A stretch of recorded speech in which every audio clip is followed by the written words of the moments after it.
안녕하세요, 업든봉입니다. 오늘은 특전산업의 전투 프로인지에 대해서 말씀을 드릴 거예요.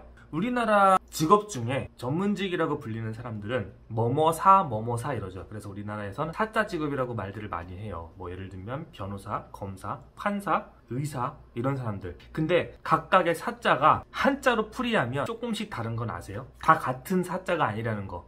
변호사는 선비사자를 씁니다. 검사랑 판사는 일사자를 씁니다. 의사는 스승사자를 씁니다. 우리가 사자 직업이라고 얘기하지만 사실 사자는 다 달랐어요. 사자 직업이라고 하는 이런 직업들을 가지면 사람들이 되게 전문적이고 명예도 있고 사회적으로 되게 인정받는 그런 사람들이잖아요. 자, 근데 특전사도 사자로 끝나네요. 특전사는 무슨 사자를 쓰냐? 사실 첫 번째, 특전사는 원래 특수전사령부의 약자입니다. 그렇기 때문에 특수전사령부 할 때 그 사자는요, 맡을 사자예요. 하지만 저 같은 개개인을 특수전사령부라고 얘기하지 않잖아요. 조금 더 이해하기 편하게 나 특수전사령부 출신이야 라고 얘기할 수는 있지만 나 특수전사령부야 이렇게 얘기하진 않잖아요. 그러므로 우리는 특전사 출신인 건 맞지만 나 개인은 특수전사령부가 아니란 말이에요. 특수전사령부에 속해 있는 개인을 부를 때 쓰는 특전사라는 표현도 있습니다. 이거는 실제로 우리가 전사라고 얘기하는 거 있죠. 워리어. 그 전사랑 같은 전사예요. 앞에 특자는 특별할 특자고요. 전자는 싸움 전자. 사자가 바로 선비사자입니다. 특수전 사령부의 사자는 맡을 사지만 전사라고 얘기하는 나 같은 개인을 쓸 때는 특전사의 사자는 선비사자입니다. 이 선비사자는 변호사의 사자랑 같은 사자예요. 일단 직업적으로 전투 프로라는 뜻이 증명이 되는 겁니다. 한자에서 이미 우리는 전문가라는 거를 인정을 해줬다는 거죠. 그만큼 사실 특전사는 적어도 전쟁에서는 그리고 특수전에서는 어떠한 임무를 맡겨도 반드시 완수해내는 전투 프로, 싸움의 고수, 전쟁을 승리로 이끌어갈 수 있는 열쇠가 되는 조직이 바로 특전사입니다. 사자 직업에 도달을 하려면 뭐가 필요하죠? 자격이 필요하죠. 변호사가 되려면 변호사 자격이 필요하고 의사가 되려면 의사 자격이 필요합니다. 특전사도요, 딱히 자격증은 없지만 어쨌든 간에 특전사 입대를 하려면 우리나라에서 입대할 수 있는 그 어떠한 부대보다도 강한 체력 시험과 여러 가지 시험들을 통과해야지만 특전사에 합격을 할 수 있단 말이에요. 그리고 그게 끝이 아니죠. 자, 우리는 후보생 기간을 견뎌내고 그것까지도 다 이겨내야지만 진정한 검은베레모 특전사가 될 수 있어요. 특전사는 직업군인이기 때문에 구급 공무원에 준하는 급여를 받는다고 제가 몇 번씩 말씀을 드렸어요. 뒤에 원자로 끝난 사람도 있죠. 회사원, 공무원, 은행원 이런 사람들은 회사에 속해 있는 직원이란 뜻이에요. 그냥 보통 한 조직의 그냥 하나의 구성원. 이렇게 사실 우리나라 말은 단어 하나하나에 되게 깊은 뜻이 담겨 있습니다. 특전사를 단순히 군무원 또는 공무원이라고 부르지 않는 것처럼 특전사는 선비 사자를 쓰는 전문직입니다. 이처럼 여러분들이 특전사에서 활동을 하면서 자부심을 많이 느껴도 돼요. 군 조직에서는 정말 결코 쉽게 입대할 수도 없고요. 쉽게 임관도 못하고 임관을 해도 복무 기간 동안 진짜 무사히 이곳에서 다치지 않고 군복무를 수행할 수 있는 것조차도 상당히 힘든 곳이 특전사거든요. 물론 다른 특수부대도 마찬가지겠지만 저는 다른 데는 경험을 안 해봤어요. 제가 뭐 우리가 더 뛰어나다, 누가 더 좀 못하다 이런 표현을 하려는 게 아니라 그냥 객관적인 특전사만 얘기를 드리는 겁니다. 이렇게 저는 이제 군생활을 하고 전역을 한 다음에는 전문직보다도 더 높은 자리에 올라가고 싶었던 거예요. 사가 아니라 자 또는 가 이런 표현을 쓰는 직업이 되고 싶었어요. 자를 쓰는 표현은 뭐가 있을까요? 뭐 창업자, 자영업자. 자를 쓰는 사람들은 무언가를 나의 힘으로 끌어갈 수 있는 초창기 단계에 이른 사람들을 자라고 부를 수 있어요. 자영업자는 사장님이에요. 그렇지만 규모가 작을 때 자영업자라고 씁니다.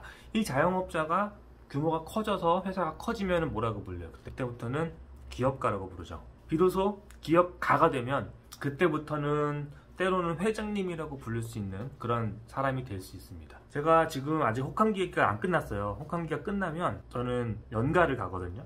그 연가 때 제가 정말 큰 결심을 합니다. 그 결심을 하면서 저는 사실 군생활을 아직 시작한 지 6개월이 채 안 됐는데 사실 나갈 준비를 좀 했어요. 그 정확한 내막은 나중에 말씀을 드릴 겁니다. 그 나갈 준비를 하면서 제가 이런 생각들을 한 거예요. 전문가보다도 더 윗사람, 나의 일을 하는 사람. 전문가는 사실은 남을 위해서 일해주는 사람이에요. 군인도 국가를 위해서, 국민을 위해서 내 목숨을 바쳐서 일을 하는 사람이고, 의사도 환자를 위해서, 변호사도 의뢰인을 위해서 일을 하는 사람들이죠. 하지만 창업자는 나를 위해서 일을 하는 겁니다. 나를 위한다는 게, 창업은 혼자 할 수도 있지만 직원들이 점점점 늘어날수록 그 직원들, 내 식구들을 같이 위할 수 있는 게 창업이잖아요. 자영업도 마찬가지고요. 규모가 작을 때는 나를 위해서, 나의 가족을 위해서 일을 하지만 규모가 점점점 커갈수록 나랑 피가 섞여 있지 않는 외부인들이 점점점 이렇게 나의 조직에 들어오면서 그 사람들도 사실 나의 식구가 되는 거거든요. 그렇게 해서 회사가 커지면 기업가가 되면서, 그때는 정말 내가 국가도 먹여 살리고 일부분 세금을 내면서 사회적으로도 되게 영향력을 미칠 수 있는 사람이 될 수 있는 거죠. 저는 사실 그런 욕심을 이때 나는 그런 사람이 되고 싶구나 라는 거를 서서히 알게 되는 겁니다. 처음부터 그렇게 생각은 못했어요. 처음에는 그냥 이 상황을 헤쳐나가고 싶었던 것 뿐이에요. 그거를 점점점 해결책을 생각하고 고민하고 하다 보니까 그 방법이 이 직업의 뒷자리, 뒤에 한자를 바꿔가는 거구나 라는 거를 그때 느끼게 됐습니다.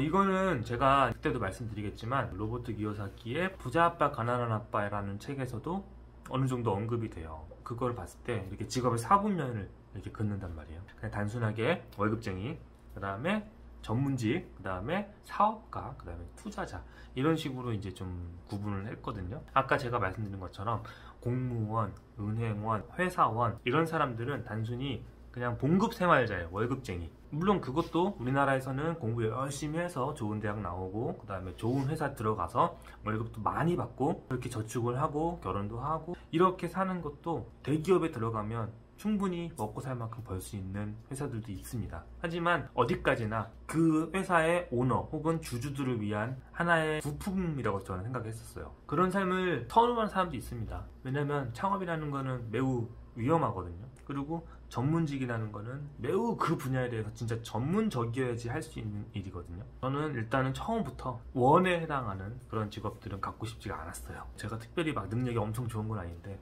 처음부터 저는 그런 생각들을 했던 것 같아요. 그래서 선택한 게 전문가였는데, 제가 뭐 의대를 간다거나 법대를 간다거나 해서 변호사, 의사가 되고 싶고 그런 것보다는 전쟁의 프로, 전투 프로가 되고 싶었던 거였습니다.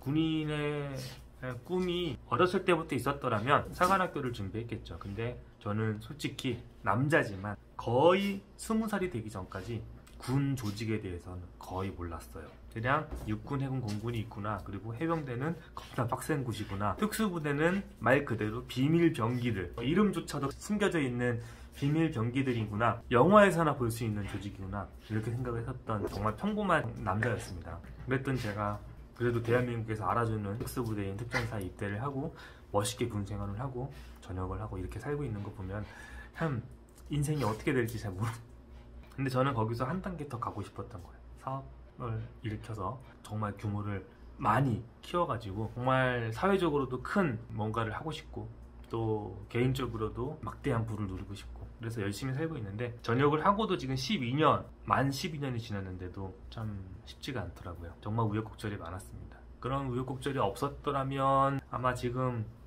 꽤 안정적인 삶을 살고 있었을 거예요. 그런 경험을 안 했더라면 지금의 제가 안 돼 있었겠죠. 참 인생이라는 건 그런 것 같습니다. 배우면 돈이에요. 안 배우면 성장을 할 수가 없어요. 그래서 여러분들은 고민하지 말고 일단 그냥 도전해 봤으면 좋겠고요.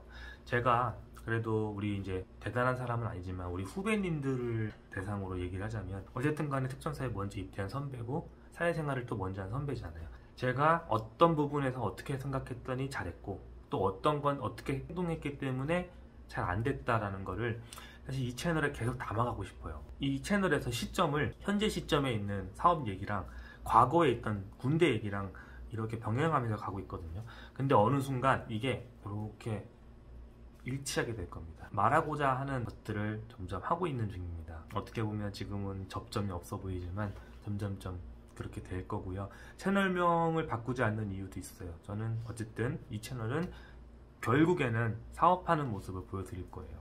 근데 저의 이 성향과 어떤 인성을 형성해줬던 곳은 특전사가 정말 큰 영향을 미쳤거든요. 그래서 여러분들에게도 특전사에 대해서 많이 홍보를 하고 힘들었던 거, 어려웠던 거를 극복할 수 있는 그런 노하우도 좀 드리려고 하고요. 제가 생활했던 때랑 현재 특전사랑은 좀 많이 달라요. 그래서 현역에 계시는 선후배님들에게 조언을 많이 얻어가지고 현재에 맞는 팁들도 많이 드리려고 합니다. 그러면서 여러분들이 특전사에 입대할 수 있는 그런 방법도 많이 알려드리고, 현역에서 생활할 때도 어려운 점들이 있으면 소통할 수 있게, 그 다음에 전역을 해서도 저희가 어쨌든 이제 특전 전우회로서 서로가 돕고 도울 수 있는 그런 일들을 해가면서 저는 또 저만의 사업을 하고, 또 여러분들도 여러분들의 뭐 직업을 가질 수도 있고 사업을 할 수도 있잖아요. 다 이렇게 함께 성장할 수 있는 문화를 만들어 보고 싶어서 계속 이 채널을 특전사와 현재의 저를 연결해 갖고 지금 운영을 하고 있는 거거든요. 제가 사실은 시간도 많이 없고 능력이 별로 없어서 이 유튜브 채널을 찍을 때 되게 막 재밌게 하지도 못하고 어그로성 영상도 잘 찍지도 않아요. 갑자기 와가지고 몇만 뷰, 몇십만 뷰 찍으면 뭐하냐고요. 하나도 공감을 못하는데. 그런 것보다는 소수의 인원이 하루에 한두 명씩 늘더라도 그분들하고 정말 함께 해서, 사실 저는 특전사고 사회생활이고 결국에는 여러분들 성공하고 싶어서 선택을 하는 거잖아요. 다 성공할 수 있는 인생을 같이 가고 싶은 사람들끼리 같이 한번 해보자 라는 게 저의 사실 인생의 가장 큰 철학이고요. 지금도 그렇게 하고 싶습니다. 특히 저와 동시대에 같이 생활했던 우리 이지역대 선후배님들하고는 뭐가 됐든 같이 한번 해보고 싶은 게 있어요. 오늘은 갑자기 전투 프로에 대해서 얘기하면서 개인적인 생각을 좀 말씀을 드렸어요. 어쨌든 여러분들께 더 재밌고 얻어갈 수 있는 정보가 많은 영상들 준비할 테니까 좀 많이 사랑해 주시고요. 다음 편에서 또 뵙겠습니다. 감사합니다.